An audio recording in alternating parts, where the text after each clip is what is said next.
Okay, everybody. Looks like we have here the ratio test. Um, so I'm gonna skip over these details for now, and just like focus on the kind of question that we try to answer. So take this question. This is the one I'm gonna eventually do for you first. Does the series right here converge or not? Okay. And all I mean when I ask if it converges is this. So take the series from 1 to infinity, 1 over 2 to the n power, which is going to be 1 over 2 plus 1 over 4 plus 1 over 8 plus, and then that goes on forever, if you can imagine that. So if I ask you if it converges, all I mean is if I were to continue adding, would my grand total up to a certain point just be getting closer to something? Okay, so it turns out with this series that it does actually converge because every time I add the next number in the series, the grand total up to that point is just getting closer to 1. It never actually gets there, but it will get as close to 1 as you can ever imagine. So this series converges to 1. All right. Now, so this thing called the ratio test, it just gives us a way to answer that. All right. It's a test that we use for series that have only positive terms. Okay. And the results of the test are based on calculating this limit. All right.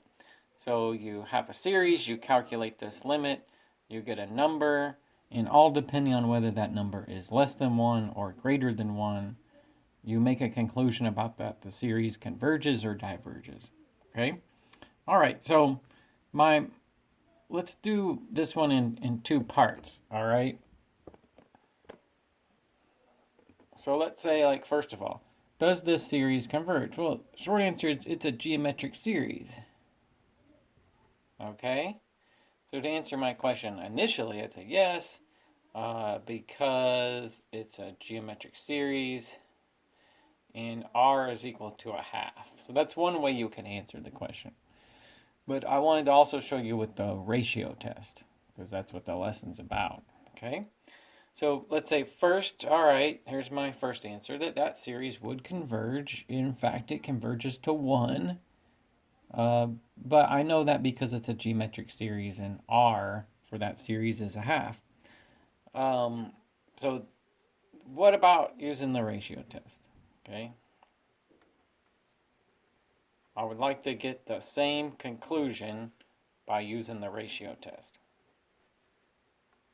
So when I say that this is the series that we're wanting to know if it converges or not,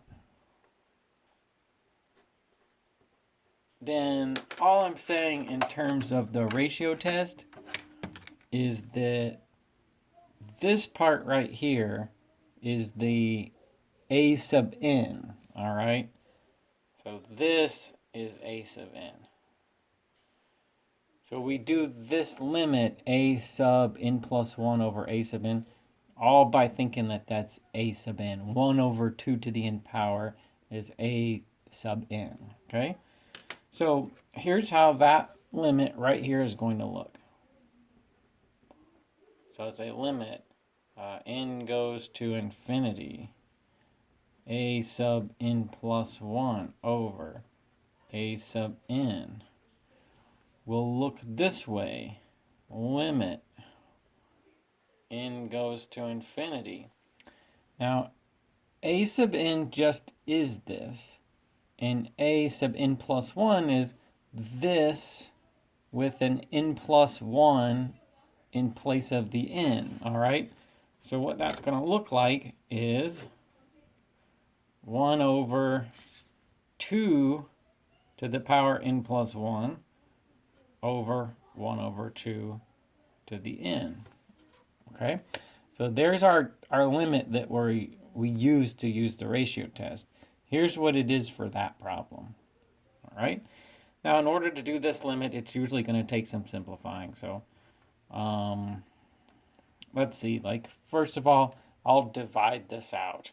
and it's going to be 2 to the n power over 2 to the n plus 1 power. Okay, and then I'll reduce a little bit further. All right, let me show you, like, maybe using the rules of exponents. That this is 2 to the n power over, see that 2 to the power n plus 1? That can be seen as 2 to the n power times 2. All right, because how do you multiply these together? How do you multiply like bases? You add the exponents. And so here I just took that and took it apart. This is 2 to the n power times 2 to the first power. Well, then these cancel, right? And so all I get left is the limit as n goes to infinity of 1 over 2, which is just a half, right? Given that the n, which is going to infinity, falls out of this through simplifying it, and I'm left with a constant of a half, the limit is just a half. Well, a half is less than 1, right? And so because I got a limit less than 1, the series converges, okay? So yeah, that series right here, half plus a fourth plus an eighth, so on, that series converges. That's what that means. Does it mean it converges to a half? No, that number is just used to figure out which case in the test we are. It converges to something. Now, because I know that this series happens to be a geometric series, I know that it converges to 1, okay? But all that this tells me is that it either converges or it doesn't. All depending on what that number is, being less than or greater than 1 when you do the limit. Okay, so that's what the test is going to look like. All right. Now this might get pretty bad if that thing was complicated, but we'll learn how to deal with it. Let's take another example. All right. So here's one that looks quite a bit harder. I think we could agree with. All right. So it says, as the series converges, this time the series is quantity 2n factorial over n to the 7th power. All right.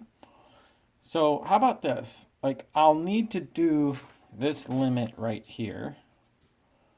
But how about I just work on simplifying that part of it first before I get, like, the limit mixed up with it. All right. So in other words, I'm gonna figure out what's a to the power n plus 1 over a sub n plus 1 over a sub n. Okay, that's going to be like this. Okay, so 2n plus 1 factorial over n plus 1 to the 7th power. And you agree with me that this is what that would be if I had an n plus 1 in place of the n. All right.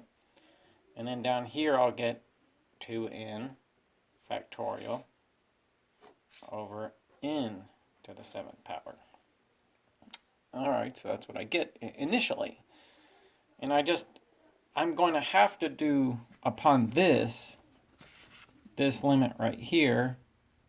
So I should probably reduce it as much as I can to make that limit doable. So let's do this. Like, here I would need to divide this by that, and that will involve multiplying by the reciprocal. And so first I'll say 2 times n plus 1 quantity is 2n plus 2 factorial. Here I get n plus 1 to the 7th power. Okay. Here I get n to the 7th power. And here I get 2n factorial. All right. Okay, now about reducing this.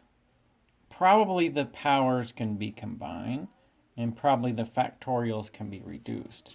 Let's talk about how to reduce the factorial. First of all, what is a factorial? Like, for example, what's 4 factorial?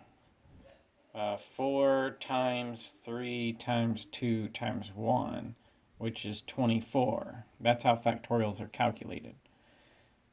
That's if you have a number, right? And I might even say something like, what's 4 factorial over 3 factorial? Do you see that a lot of canceling happens there? This is 4 times 3 times 2 times 1 over 3 times 2 times 1. Yeah, so that's just going to be 4. See how you can do that? Now that kind of thinking is how I'm going to reduce 2n plus 2 factorial over 2n factorial. So let's look at just that. 2n plus 2 factorial over 2n factorial. Now, I don't know what this number is not specified. You know, the fact that it's a 4 or something like that is not given. But I would treat it the same way. What's 2n plus 2 factorial? It's going to be 2n plus 2 times. Now we go consecutively down from this initial number to 1. So what's the next number down from 2n plus 2? 2n plus 1. And what's the next number down? 2n. And then what's the next number down? 2n minus 1. And it's going to keep going until I get to 1. All right? So that's that top number. That's as much as we can say that 2n plus 2 factorial is. What about 2n factorial? 2n times, what's the next number down?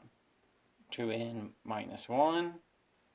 What's the next number down? 2n minus 2. And then that's going to go all the way down until you get to 1. Now do you see like everything from here down cancels? And that's all that's left right there. Okay, it's kind of like this one. I just wanted you to see that similarity. But that's all we're left with. All right, so 2n plus 2 factorial over 2n factorial is just going to be 2n plus 2 times 2n plus 1. That's what it turns out to be. So that's that part. That's how the factorials reduce. What about the powers, the n to the 7th power and the n plus 1 to the 7th power? So say you had that n to the 7th power and then n plus 1 to the 7th power. Well, you could look at that like it was n over n plus 1 all to the 7th power, because exponents distribute over division and multiplication. So I could look at it like that if I wanted to. So okay, now we know how the factorials reduce and how the terms with the powers reduce. Okay, so here's what this is going to be. It's going to be n over n plus 1 to the 7th power times 2n plus 2 to n plus 1. Okay? All right. So that's how this thing reduces. Now, when we use the ratio test, then our ultimate task is to figure out what this limit is. The limit is n goes to infinity, a sub n plus 1 over a sub n. In the case of this problem, all that works out this way. Limit n goes to infinity. All right, here's what we got. N over n plus 1 to the 7th power, 2n plus 2, 2n plus 1. All right. Now, what do each of these things do as n goes to infinity? This, all right, look at this. That's 1. If n goes to infinity, n over n plus 1 goes to 1. So this ultimately will be 1 to the 7th power. What about that, though? What does 2n plus 2 times 2n plus 1 do as n goes to infinity? That will go to infinity. Okay. So ultimately, what are we looking at for this limit? 1 times infinity, and that will be infinity. Okay. So our conclusion. So I took my series. I calculated that limit. I got infinity, and infinity is bigger than 1. So my conclusion is that that original series diverges. Okay? Meaning the more terms I add, the bigger the grand total is. That's what we would mean in this case when it diverges. It's not like this one where the more terms I add, the closer my grand total gets to 1. That one converges to 1. That's what I mean by that. Here, the more terms I add, the bigger the answer is going to be. That's it. Diverge just means that. Anyway, so there's the ratio test. That's how you set it up. Simplify. If you have factorials and exponents, there will be a lot of reducing. And then the limit, and then the interpretation of it by the cases.